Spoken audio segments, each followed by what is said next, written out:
किन यो राम्रो ठाउँ चाहिँ बन्द हो आज हामी आउँदा चाहिँ?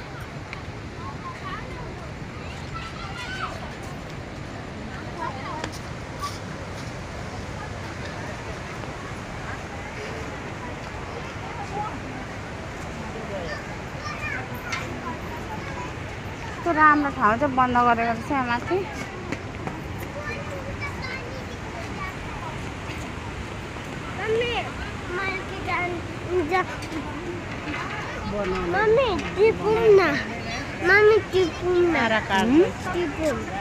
के टिपुम? टिप्छ मछली। अब लु भयो यति नै छैन के।